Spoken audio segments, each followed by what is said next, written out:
பூனவல்லா ஃபின்காப் நிறுவனத்தில் personal loan வாங்கியிருக்கீங்க அப்படின்னா பார்ட் பேமெண்ட்டு ஃபோர்க்ளோசரும் எப்படி பண்ணுறது அப்படின்ற ப்ரொசீஜர் பற்றி தான் இன்றைக்கி வீடியோவில் பார்க்க போகிறோம். பூனவல்லா ஃபின்காப் நிறுவனத்தை பொறுத்த வரைக்கும் நான் வந்து பர்சனல் லோன் அப்ளை பண்ணக்கூடிய வீடியோ எல்லாத்துலேயுமே சொல்லியிருப்பேன்.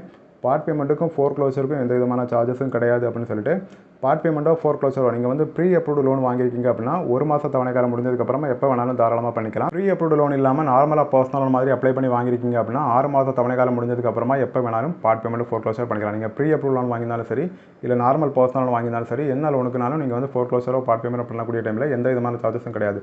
அதில் ஒரு டர்ம்ஸ் அண்ட் கண்டிஷன்ஸ் இருக்குது. என்ன அப்படின்னா நீங்கள் வந்து சொந்த பணத்தை கொடுத்து ஃபோர்க்ளோசரோ பார்ட் பேமெண்ட் பண்ணுறீங்க அப்படின்னா மட்டும்தான் எந்த விதமான சார்ஜஸும் கிடையாது. எதுக்காக எப்படி மென்ஷன் பண்ணியிருக்காங்க அப்படின்னா நிறைய பேர் ஒரு 6 மாத தவணை காலம் இல்லை 1 வருஷம் முடிஞ்சதுக்கப்புறமா வேறு நிறுவனங்களில் பல்காக பெரிய அமௌண்ட் வாங்கி அங்கேருந்து செக் இல்லை டிடி கொடுத்து இந்த ஃபோர்க்ளோசர் பண்ணுவாங்க. அப்படி பண்ணக்கூடிய டைமில் நமக்கு வந்து 4% ப்ளஸ் ஜிஎஸ்டி சார்ஜ் பண்ணுவாங்க. நீங்கள் எத்தனை மாதம் தவணை காலம் முடிஞ்சதுக்கப்புறம் ஃபோர்க்ளோசர் பண்ணாலும் வேறு நிறுவனங்களில் இருந்து கடன் வாங்கி செக் இல்லை டிடி மூலமாக ஃபோர்க்ளோசர் பண்ணுறீங்க அப்படின்னா கண்டிப்பாக உங்களுக்கு 4% ப்ளஸ் ஜிஎஸ்டி வந்து சார்ஜ் பண்ணுவாங்க. பார்ட் பேமெண்ட்டை பொறுத்த வரைக்கும் நீங்கள் கட்டக்கூடிய பார்ட் பேமெண்ட் அமௌண்ட் அப்படின்றது நம்மளுடைய ஒரு மாத தவணை தொகையை விட அதிகமாக இருக்கணும். ஒவ்வொரு மாதமும் 10,000 ரூபாய் இஎம்ஐ கட்டிட்டு இருக்கீங்க அப்படின்னா அதை விட அதிகமாக தான் நம்ம வந்து ஒரே டைமில் பார்ட் பேமெண்ட் பண்ணிக்க முடியும்.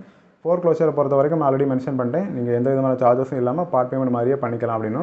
நீங்கள் பார்ட் பேமெண்ட்டோ சரி ஃபோர்க்ளோசர் சரி இந்த ரெண்டில் எது பண்ணணும் விரும்பினாலும் உடனே நீங்கள் பண்ண வேண்டிய முதல் விஷயம் என்ன அப்படின்னா கஸ்டமர் கேர் நம்பர் வந்து நான் டிஸ்கிரிப்ஷனில் கொடுத்துருக்கிறேன். அவங்களுக்கு கான்டாக்ட் பண்ணி நான் வந்து என்னோட லோனை வந்து ஃபோர்க்ளோசர் இல்லை பார்ட் பேமெண்ட் பண்ணணும், அதுக்கு வந்து பேமெண்ட் லிங்க் தாங்க அப்படின்னு சொல்லி கேட்டிங்கன்னா போதும் அவங்க பேமெண்ட் லிங்க் சென்ட் பண்ணி தருவாங்க. அந்த பேமெண்ட் லிங்கில் போய் தான் நீங்கள் வந்து பார்ட் பேமெண்ட்டோ ஃபோர்க்ளோசர் பண்ணிக்க முடியும். பேமெண்ட் லிங்க் வந்ததுக்கப்புறமா நீங்கள் அனுப்பக்கூடிய பேமெண்ட் லிங்க் வந்து கரெக்டாக பூனவல்லா ஃபின்காப் நிறுவனத்தோட தானா இல்லை வந்து தனிநபரோட கணக்குக்கு போகுதா அப்படின்றத ஒரு வாட்டி செக் பண்ணிக்கோங்க. ஏன்னா எல்லா நிறுவனங்கள்லையுமே பர்சனல் இன்ஃபர்மேஷன் எடுத்து மிஸ்யூஸ் பண்ணக்கூடியவங்க இருக்க தான் செய்கிறாங்க. இது சம்மந்தமாக உங்களுக்கு வேறு ஏதாவது சந்தேகங்கள் இருந்துச்சுன்னா கமெண்ட் பண்ணுங்கள், கண்டிப்பாக நான் கிளியர் பண்ணுறேன்.